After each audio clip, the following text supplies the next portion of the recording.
Oh! Oh man, my toast is ruined. If you've got a Coleman Hyperflame stove, scenes like this are probably all too familiar, but I'll show you a quick and easy fix to solve this problem.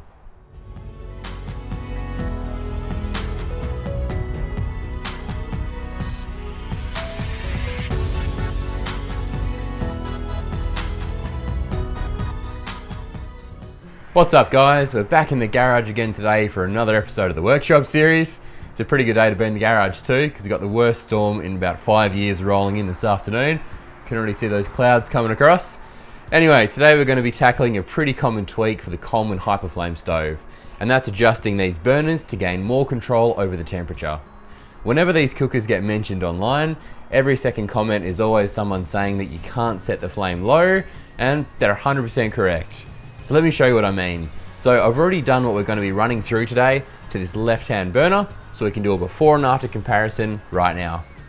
Alrighty, so I haven't done anything at all to this right-hand burner, and watch when I try and set the flame down really low, it just doesn't want to stay there and it keeps jumping up to a higher flame. And I can even feel that feedback through the knob itself. It's like it's on a spring that wants to just keep putting it back to a higher flame. So that's pretty much as low as I can get it, and that's way too high for simmering. Compare that to the left-hand side that I've done this tweak to, and you'll see that I can adjust that flame down really, really, really low, and it doesn't have any problems, and when I let go of the knob, it doesn't change one bit. That's the way it should be, and that's the way, hopefully, this right-hand burner is going to turn out once we do this tweak. Alrighty, so you really only need 4 basic tools to do this job. You're going to need something to prise the knobs off the front of the cooker. I'm going to be using this panel removing tool, but a flathead screwdriver would work just the same. You're going to need either an adjustable spanner or a pair of pliers, and that's just to undo one nut on the front of the cooker. You're going to need some paper towel or a cloth to wipe off the old grease from inside, and you'll need some form of lubricant. So I was going to use silicone spray, but I just ran out, so I'm going to be using inox, but any form of lubricant should do the trick. And that's all you need, so let's get to it.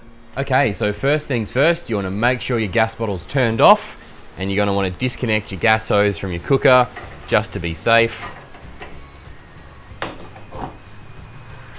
Next, grab your screwdriver or panel removing tool and gently prise the knob off the front of the cooker.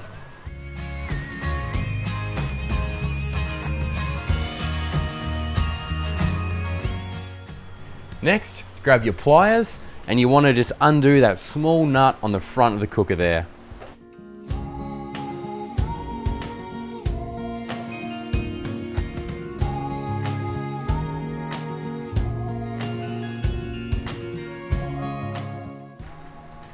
And put that somewhere safe. Now grab your knob and put it back on, because this is going to be used to unscrew that stem the whole way. So you want to go left as if you're turning the cooker on, but then just keep on going.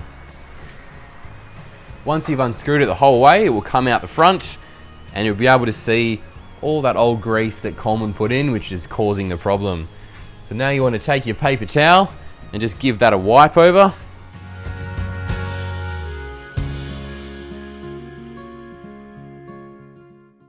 Okay, make sure that's nice and clean. Now you can take your lubricant of choice and just give that a nice coating,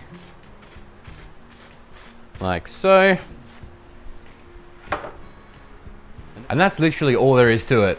So now we can go ahead and put it all back together again.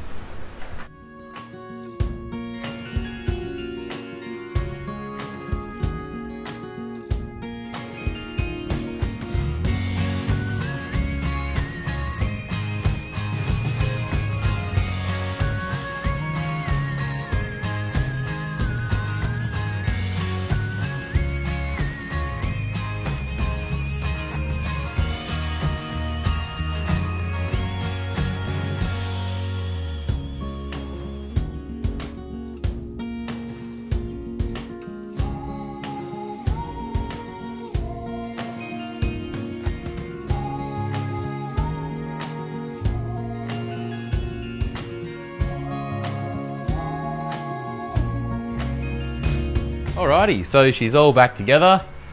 I'm going to hook up the gas hose again, and I guess we'll see if we've made any difference.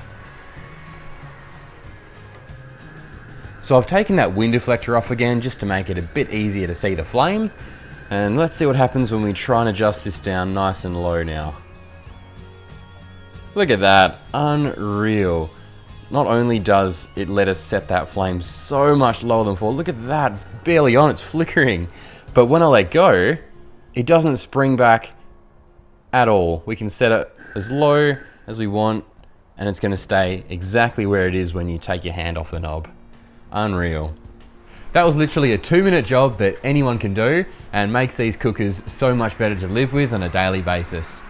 Anyway guys, thanks for watching. I'm going to make a bit of breakfast now without burning my toast, and I'll catch you guys in the next one.